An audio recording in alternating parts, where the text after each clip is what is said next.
This is the L2C Media Network. Oh, we couldn't have come on the air at the right time, guys. I mean, Edmonton may be about to win its second game and force the game back to Edmonton. You realize that this is the only game left, finals wise. We're going to talk a lot about it, including about what's happened in Boston. I mean, wow, what a game that was. Anyway, what are you going to say, Jethro? Well, personally, I thought that Boston really deserved that win because they were 17 up and seven. They were tied with the Lakers. Now they own the mountain. And this, I'm still going to say that, well, the only way Florida's going to win is if they play harder than ever. And it doesn't look like to me they've been playing harder than ever. They're soft. I wonder what Steve's going to say tonight.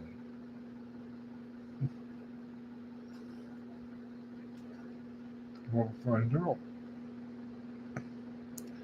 Live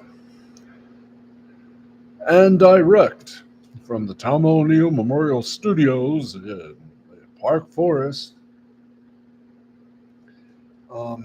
In the Forest apartment complex in Jackson, Michigan. This is the L2C Media Network's apology for boredom, which you'll never get if you listen to Steve Sporty Balls. I'm Harry Von Stuttgart, and I'm Joseph DePlieu. And now, here's Steve. Hi, welcome aboard. Now, you're probably all asking yourself, hey, what happened? Well, they came in, they did their thing, and in 2 weeks, there'll be a final um, inspection, and we'll go from there. Can we turn lights off, guy? Can we turn our spotlight off, please? If you can, yeah, I mean, if you can actually find.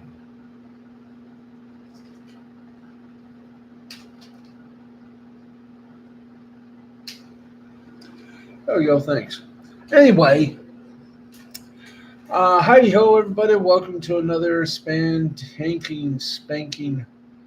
of joy, rapture, and happiness, all rolled into one big mollygoggle, Molly Whopper, or Molly Goggler if you prefer. Steve the Baxman Baxley here, a big time duty. But before we begin our sporty balls, uh, we have a breaking story. Am I tilting? Yeah, I'm tilting. Um, is it possible that maybe? Yeah, let's see if I can. Whoops. See if I can de-tiltify here. There we go. There. Okay. Okay, we'll get to the Stanley Cup Finals game number 5 shortly. But right now, we have some breaking news for you. He was scheduled to be on Saturday when two of baseball's finest play a game at a Negro League ballpark, but he couldn't do it because he wasn't feeling well. Well, Saturday is going to be a very interesting uh, night for memories.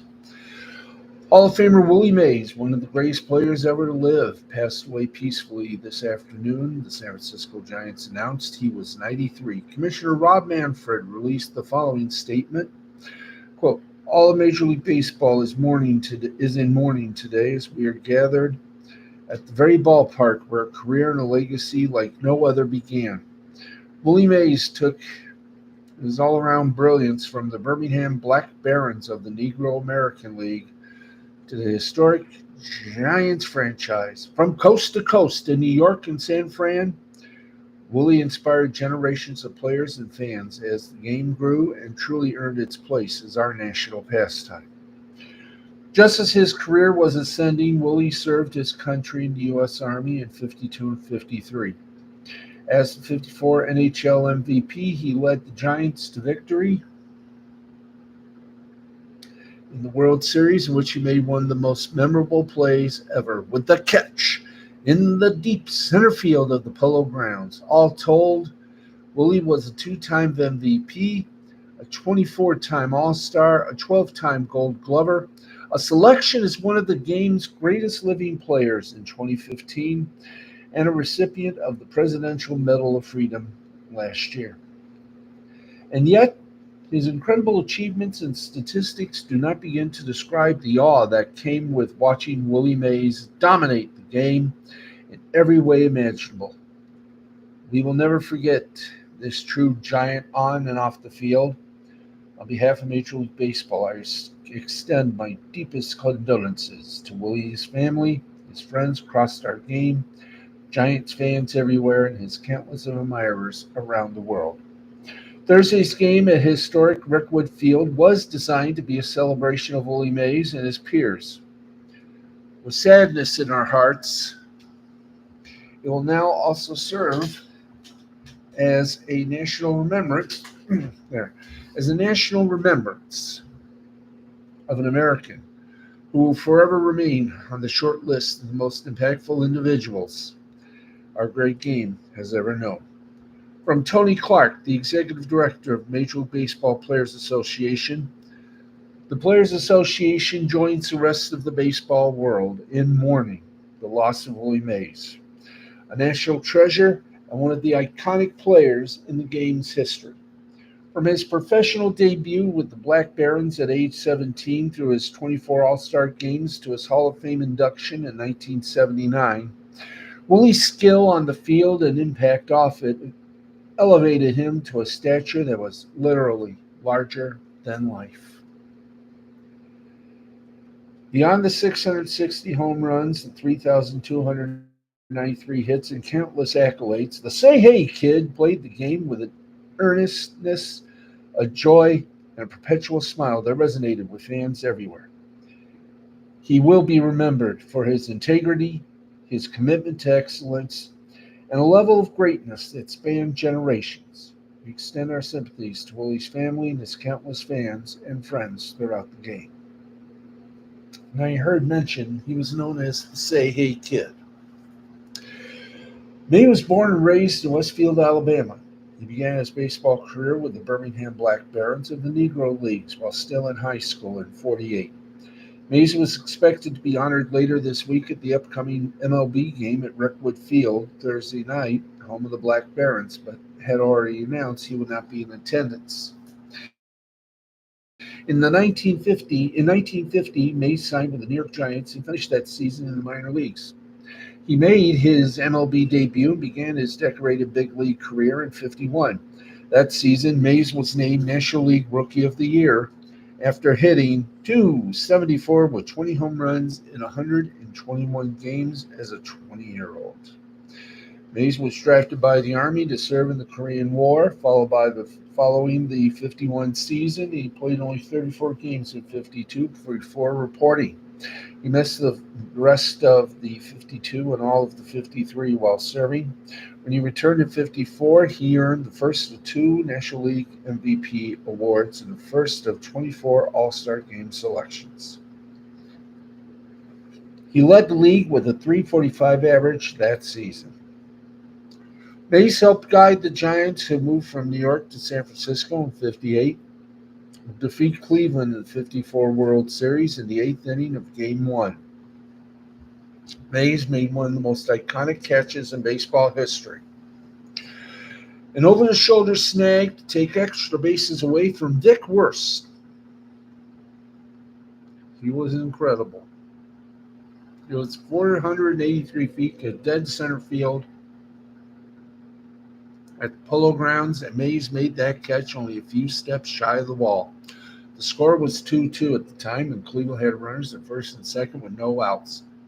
If Mays didn't make the catch, at least one run scored, and likely two. It was a game saver. The Giants eventually won the game 5-2 in 10 innings. Mays retired as a career 301, 384, and 557 hitter, and is near the top of so many all-time leaderboards. Some of the most notable: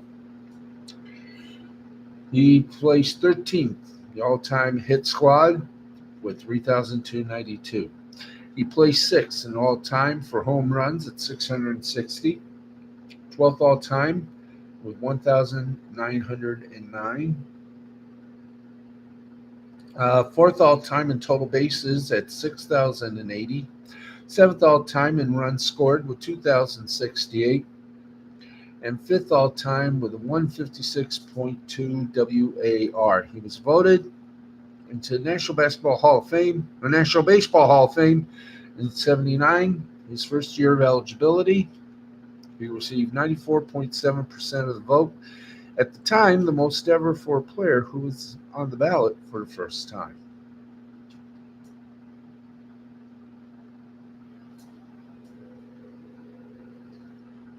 Hall of Fame Giants legend Willie Mays, dead at the age of 93. We take this moment to honor him with the bell of 10.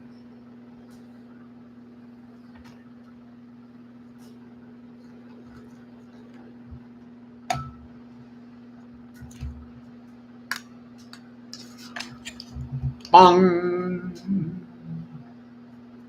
bong, bong, bong, bong, bong, bong, bong, bong, bong. Okay, so that wasn't a proper 10, but we didn't have my gong here, so my apologies. Can try to do it right before we leave the air.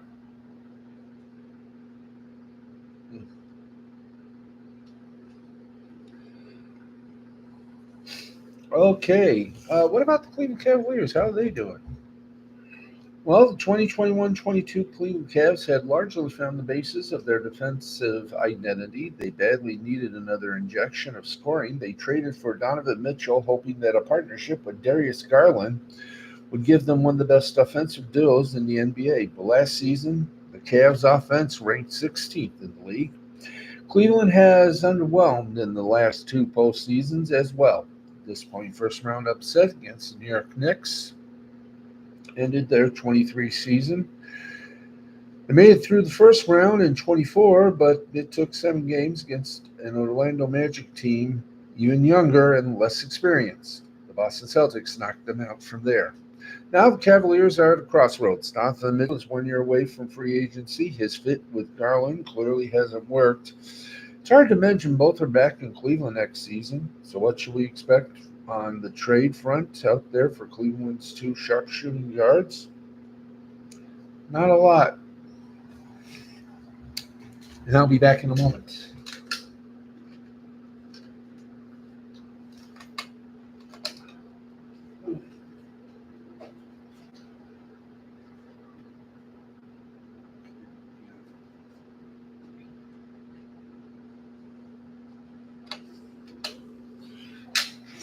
All righty. Why are there trade rumors? Well, for Mitchell, it's simple. He's 1 year away from free agency. For years, rumors suggested that he wanted to play in a big market with his hometown Knicks, who tried to land him in 22 at the top of his list. The Cavs lost LeBron to free agency twice. They're not going to let Mitchell walk for nothing. If he tells them that he does not plan to sign a contract extension, the Cavs are going to trade him. Given the draft picks they gave up to get him, that would be the only way they can get this era back on track without him. hmm Now, Garland's situation is tied to Mitchell's. Through the 2 years together, their fit has just not worked. Garland made an all star team before Mitchell arrived. Mitchell led the Cavs to their best play of the season when Garland was injured. When the two shared court last season, they scored 113.7 points per 100 possessions. That would have come out to 20th in the NBA over the full season. They were better overall offensively when the two played separately. These are two ball dominant guards who minimize one another when they play together. Garland seems to know it, and he will reportedly seek a trade if Mitchell does not. One of them probably needs to go. So we'll just keep you ready, keep it here. And as we do that, um, we're about ready for what could possibly be a very, very rough third period. Puck is about to drop, and we are underway for the third period of play. 19 minutes, 54 seconds from here to either Edmonton or Lord Stanley's coveted Silver Chalice. Okay. Let's go to this one. Jeff Van Gundy finally got a job. Jeff Van Gundy will join the Los Angeles Clippers coaching staff as Tyrone Lue's new top assistant, the team announced Tuesday. Van Gundy spent last season working for the Boston Celtics in a front office role as they claimed their 18th championship in team history. Van Gundy is a very accomplished NBA head coach. He led both the New York Knicks and Houston Rockets over the course of more than a decade at the helm, most notably reaching the NBA Finals in 1999 with the Knicks. When he was fired by the Rockets in 2007, he joined ESPN as a broadcaster. He would remain there for 16 years before returning to the team side last offseason with the Celtics. Let's just change that for a moment. He would remain at ESPN for 16 years. Then he was among those getting the axe for budget reasons.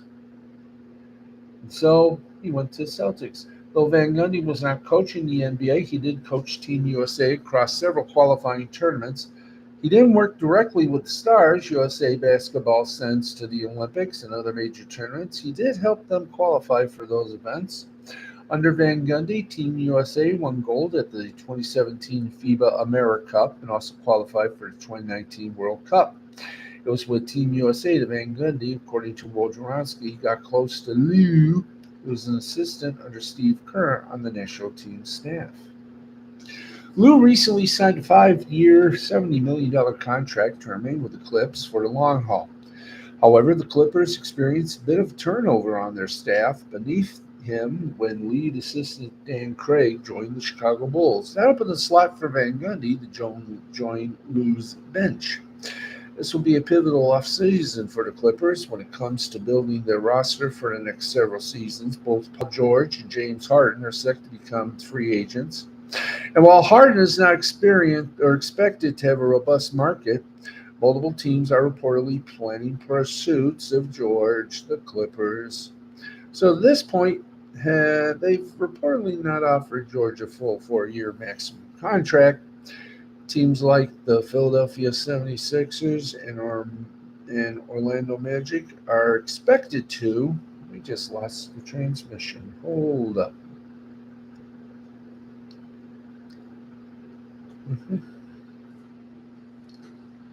Okay. I'm going to do this again. Yay. The 2024 NHL Draft, June 28th at 7 on ESPN. ESPN Bruce.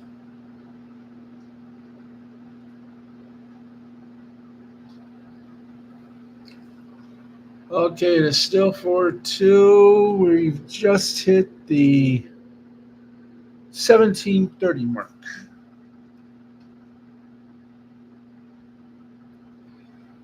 Okay. Teams like the 76ers and Magic are expected to. That leaves his future and the teams in doubt. No matter who suits up for the Clippers on the court next season, they'll have one of the NBA's best coaching staffs leading the way. Lou is a former champion and one of the most respected head coaches in the game. Now he adds a well-known former head coach and broadcaster to his bench. And here we go.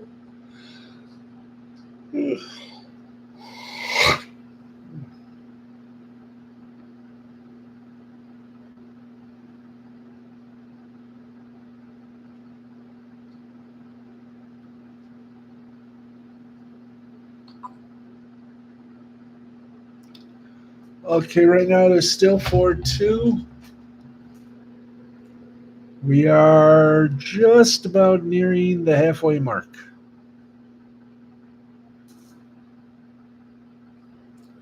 Okay, once again, hey, Matt and Eddie, and hey, Taylor Swift, greater than Disney, Star Wars, and MCU, and Doctor Who, and everybody else.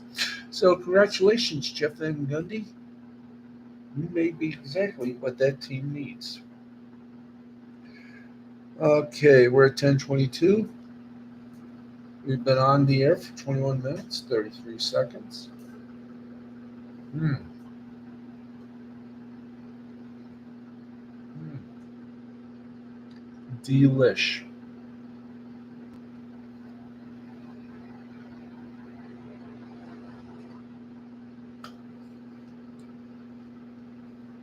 And yes, to answer your question, Matt, Ed, and Eddie, everything's gone good.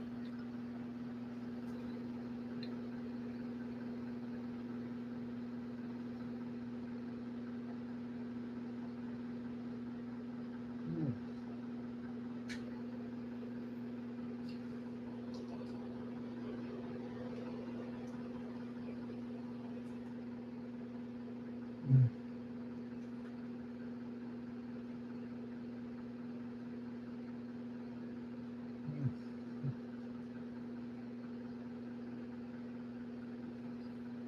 Hmm.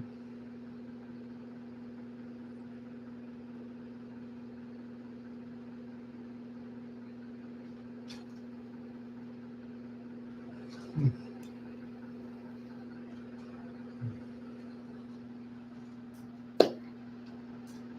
Anyway,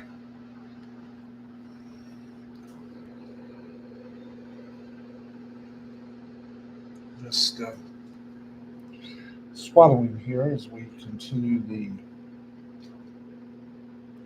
ooski dooski doo.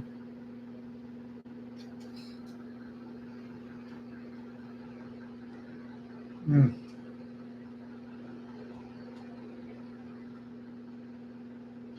Okay, let us get to it.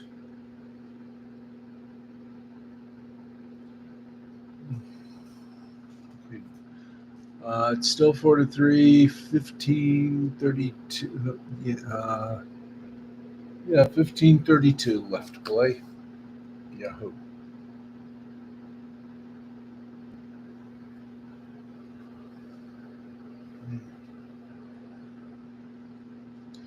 Okay, let's keep going. We're going to do what we did the last time. We're going to do some more stories, and then we'll get the.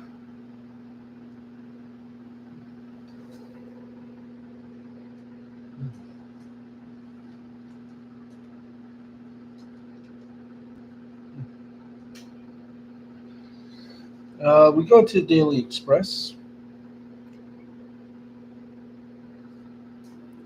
CBS golf presenter Amanda Baladonis missed Rory McIlroy's U.S. Open heartache while enjoying a sun-soaked beach getaway.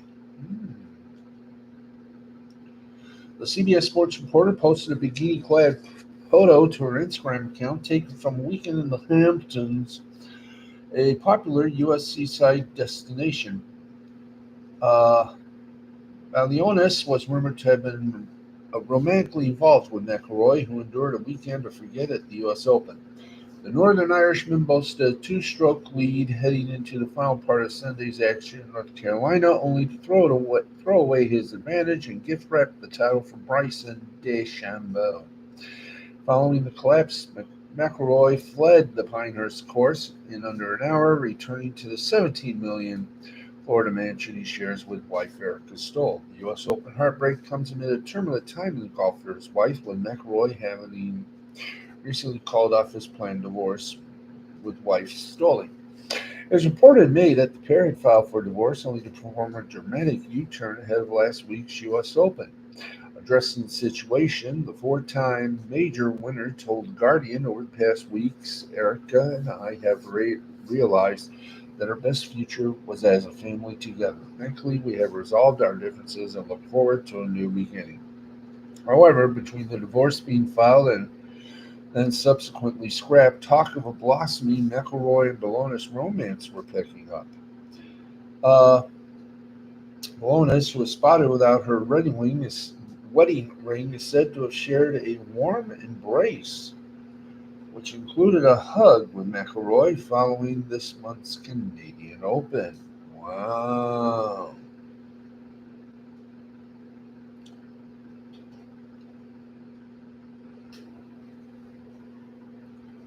Let's see here. But any potential fling looks to have been quashed as McIlroy and Stoll appeared to have guided their marriage back on track. And given Belonis' carefree Instagram snap, it would seem she too is getting on with a life as well. Back on the course, McIlroy revealed he's set to take some time away from golf following Sunday's crushing U.S. Open defeat, and we wish both couples success.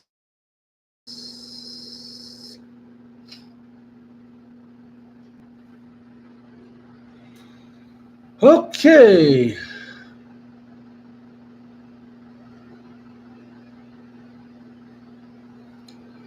let's get to this, get to that. And kind of looks like uh,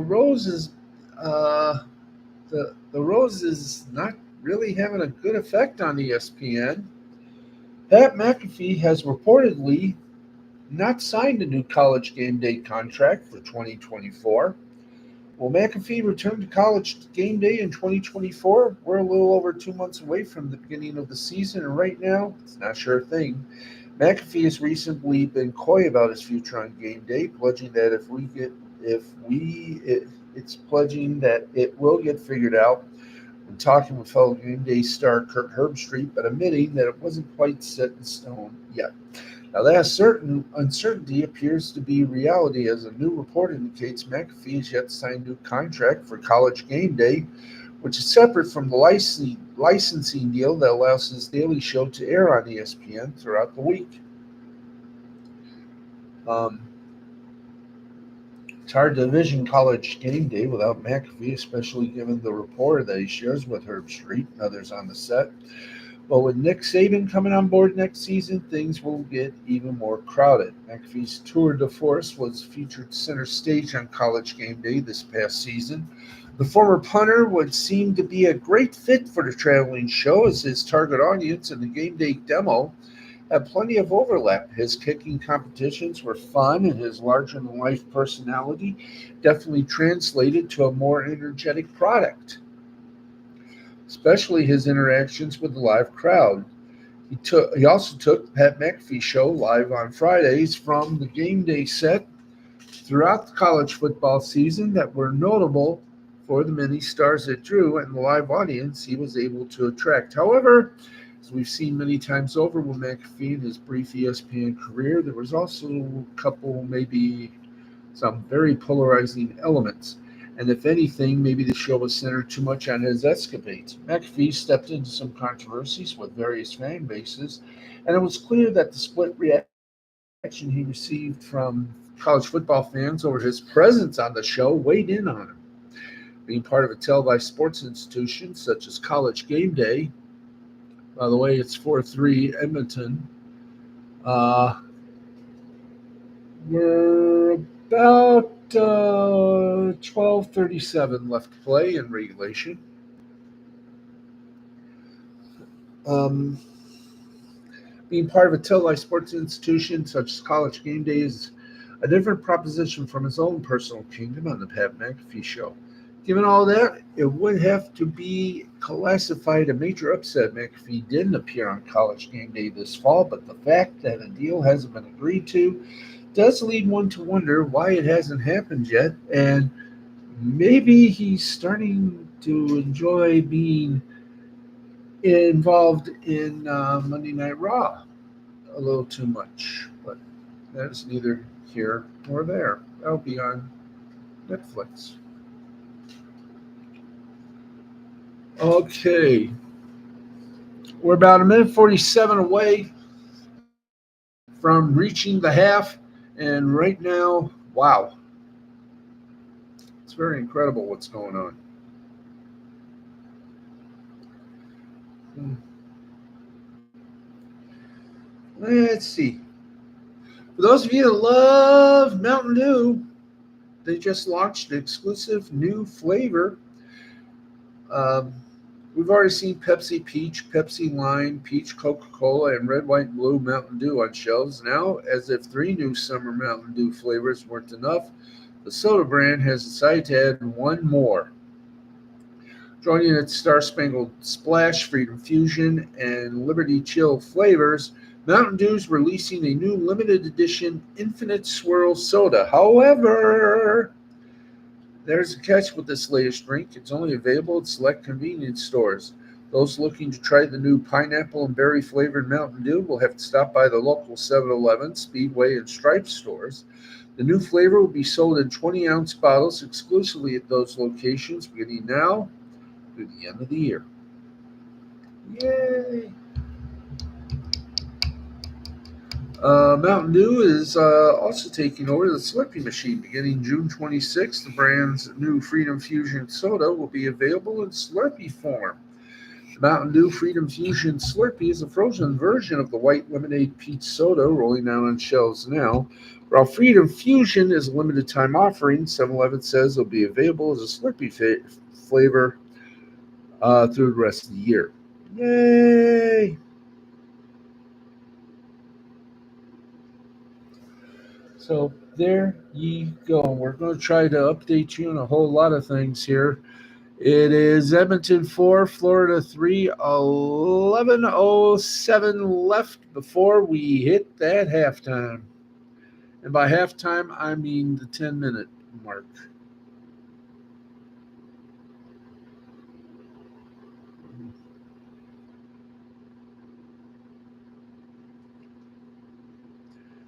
Um,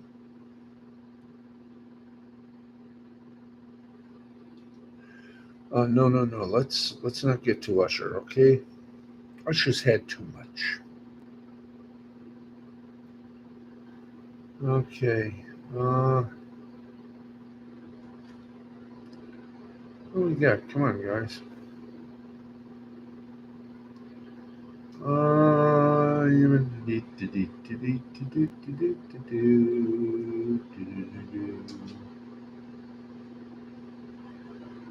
All right.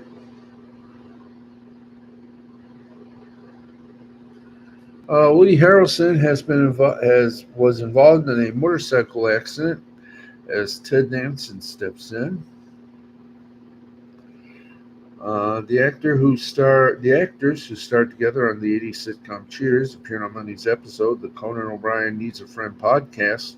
Harrelson explained he'd taken a tumble while riding his motorbike to the studio, and honestly embarrassed passing this Tesla on the left that I felt was moving a little slow, but I didn't realize he was moving slow because he was taking a left.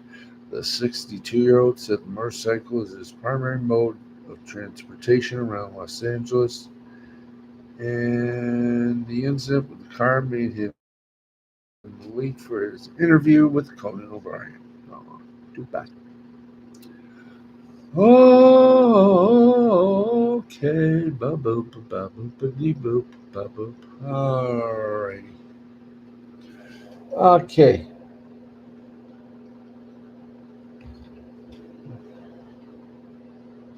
Let's get back to whatever we're doing here. Okay, it's about 35 minutes past the hour. We are in exact sync. Okay, I'm eating some dried cherries. Oh, you got gamer news? Well, slay us, man. Slay us.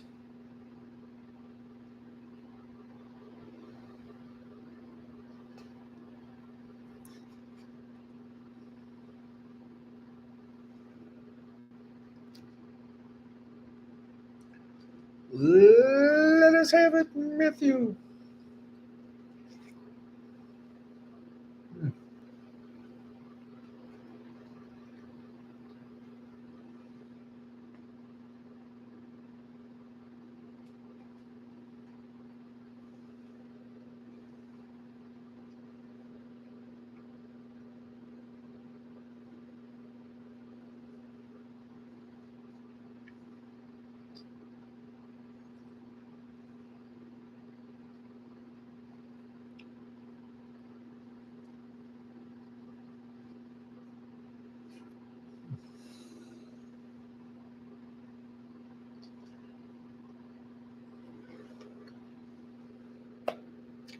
Meanwhile, while Matt's getting ready to bring us a little gamer news, let's get some scores for you. Right now, we're at 9:41 of the third period. Edmonton still leads Florida 4-3. Mhm.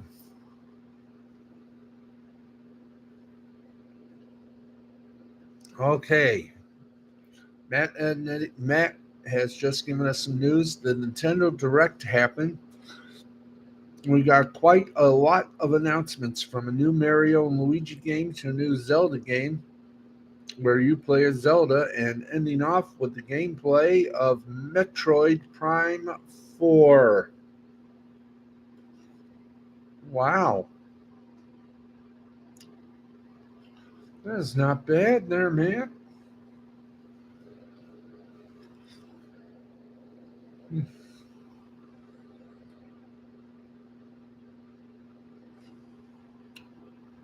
Um,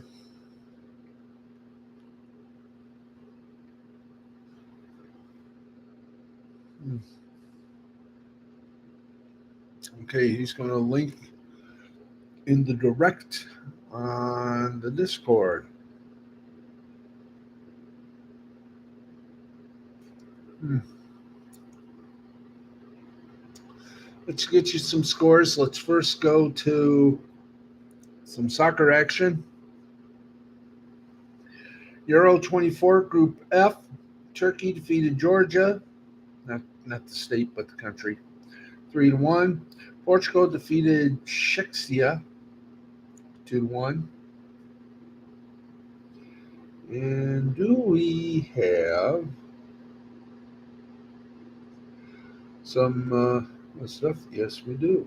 In fact, it's USL action, USL Champions League.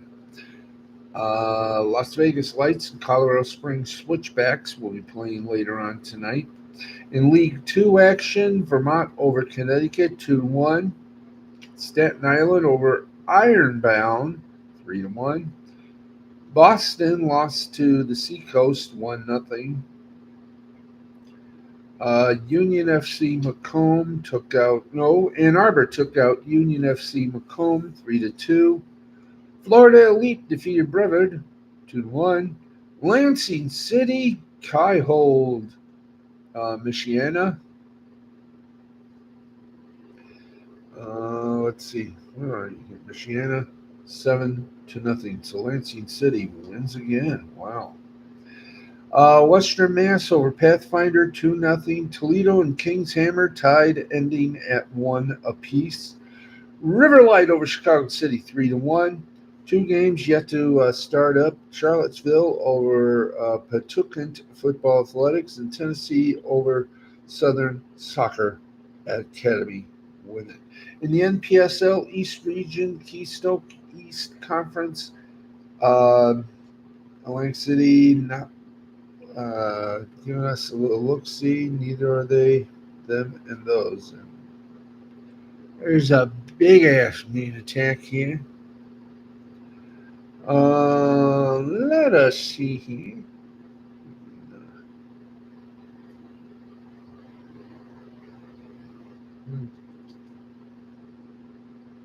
It is a cold night.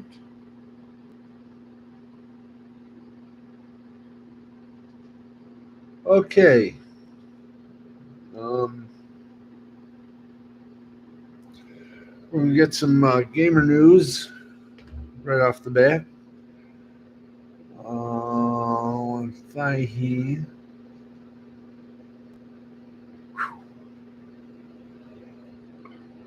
Oh, excuse me.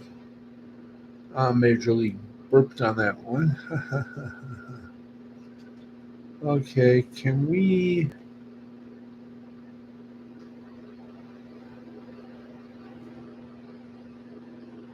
All right.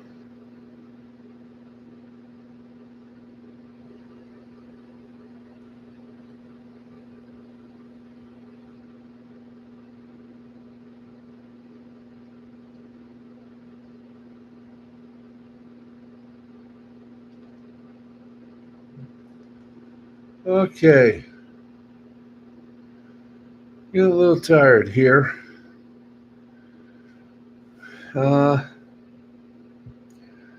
Let me see here. Let's go to the Discord. Matt and Eddie. Hmm.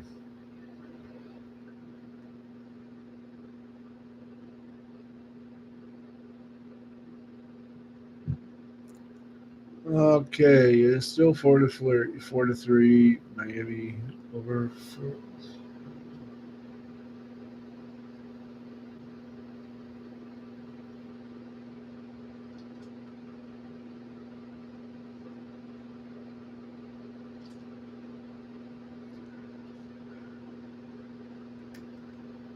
Okay, come on, Matt and Eddie.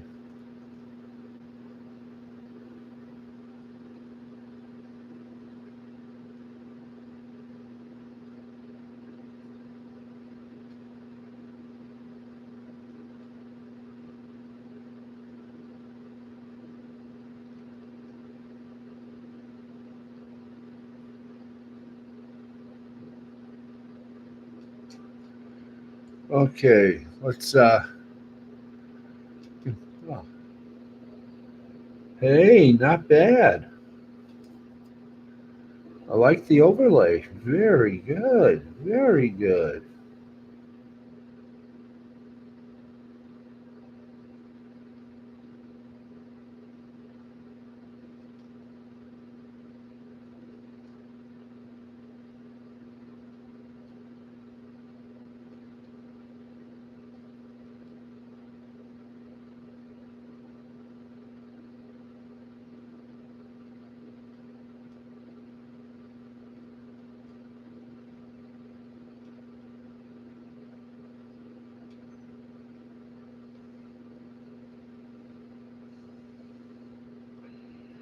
Uh so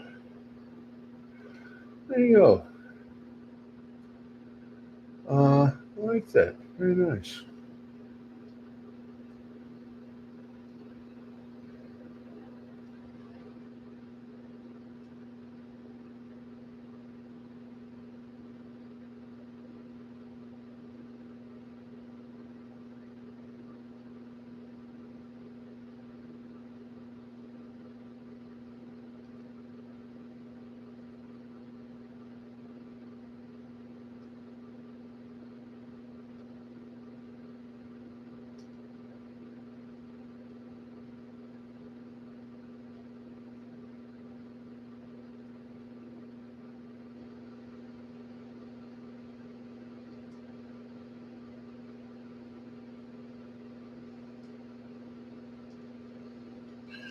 Okay.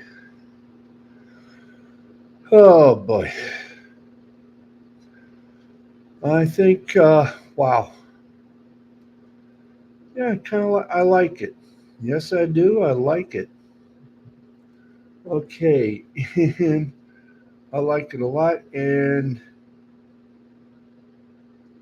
I'm just going to go ahead and get more scores for you as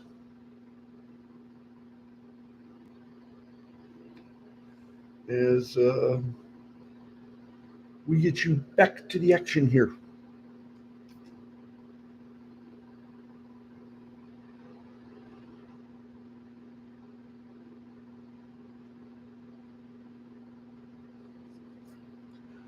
Oh boy. Anyway, um, yeah, I saw it. Very good. Very good.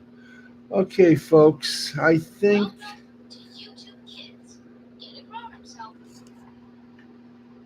Yeah. Well, for me, I got some stuff to do.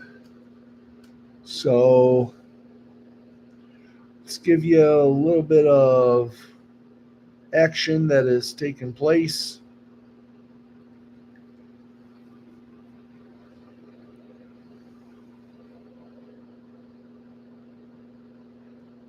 And I do believe it is still 3-4.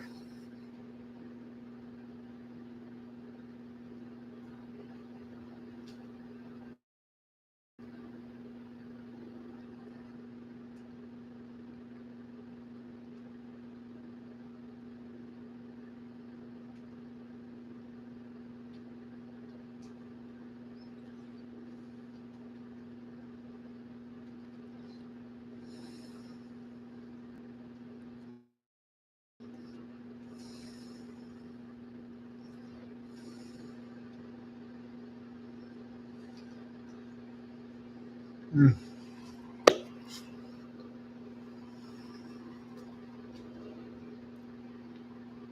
yes, I did. Great information. Folks, stand by. We're going to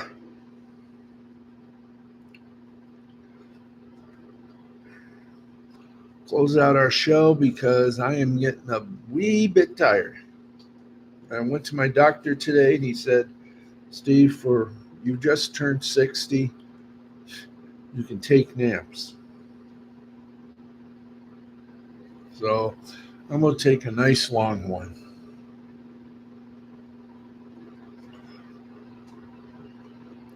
Okay, we got 5 games still going on. Let's rock it. Top of the sixth, Rays and Twins tied at 6. Bottom of the ninth inning, Mets lead the Rangers by 1. Top of the eighth, it's 9-4 Rockies over the Dodgers. Bottom of the fourth inning, it's 5-0 Brewers over the Angels. Bottom of the fourth is the Athletics over the Royals 4-2. Final in 10 innings, Marlins over the Cardinals 9-8. Guardians losing 1 to Marlin. Yeah. 4-2 Athletics stink the Royals. Mariners cut off the Guardians' supplies and take them for a 10-5 ride. Padres lost to the Phillies 4-3, which means Reds Pirates 2-1. And Diamondbacks versus the Nationals 5 o'clock. Orioles take care of the Yankees 4-2. Yankees take care of the Orioles 4-2. Red Sox over the Blue Jays 4-3. Braves over the Tigers 2-1. Cubs over the Giants 5-2. And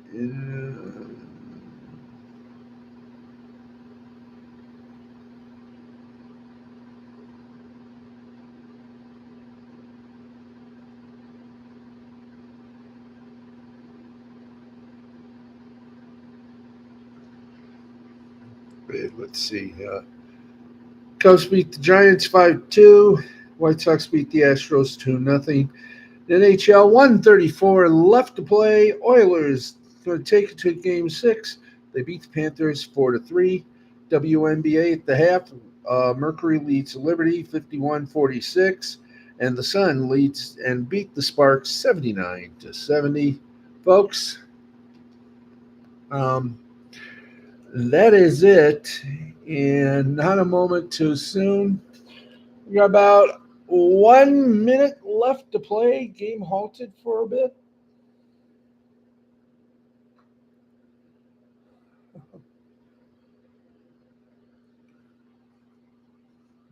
Whoa. Almost a score for Edmonton again. Look at how close this was. Yo! Nice wipeout.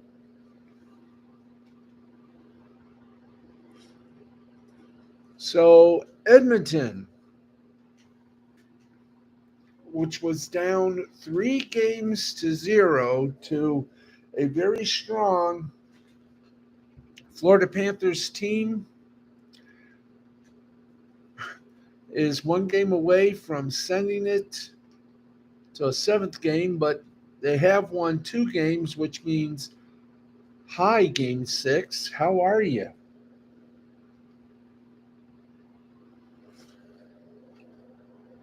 Okay, we're about 48 seconds. And offsides called on Edmonton.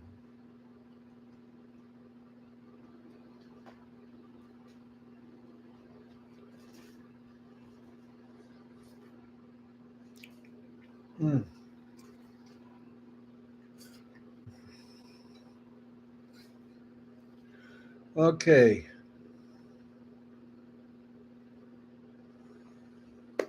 Okay. They dropped the puck 42, 41, 40 seconds, 38 seconds left in the game. It's a game that Edmonton needed to win.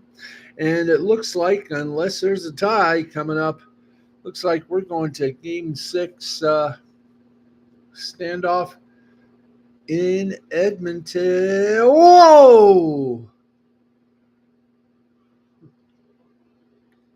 And the Oilers have just scored a goal, an empty netter. With 17 seconds left, Edmonton has beaten Florida 5-3.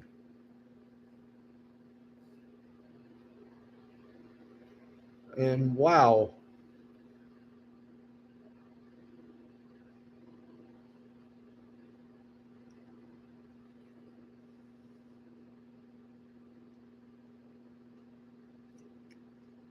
Let's see, did he get it in time? Yep.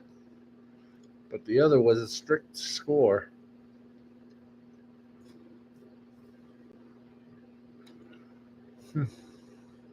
So, Bob Frosky, you've just been beat.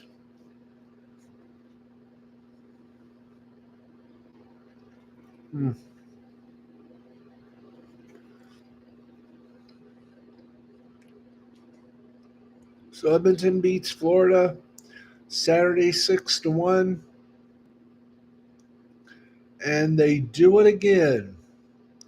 But this time the score is a little different. 5-3 the score. Edmonton going back home for Game 6 on Wednesday night on ABC. We'll, of course, give you the last 30 seconds of Game 6 right here on Steve's Sporty Balls.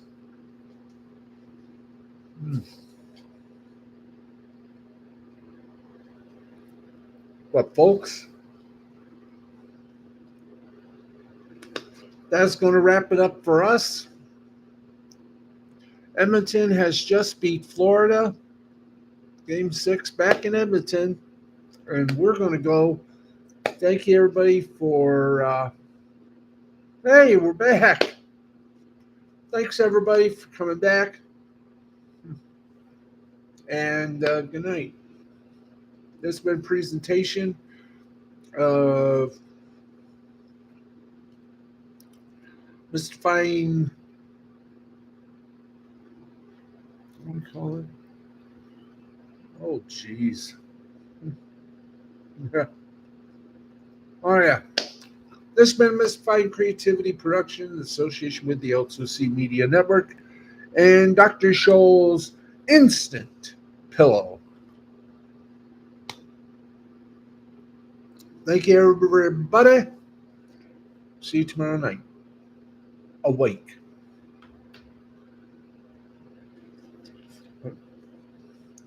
See you tomorrow night. Awake. We've had a great show, and trust me, I'm glad I'm going to sleep because right now I just could not keep my eyes open. Thanks, everybody. Good night. God bless. We'll be back wide awake tomorrow.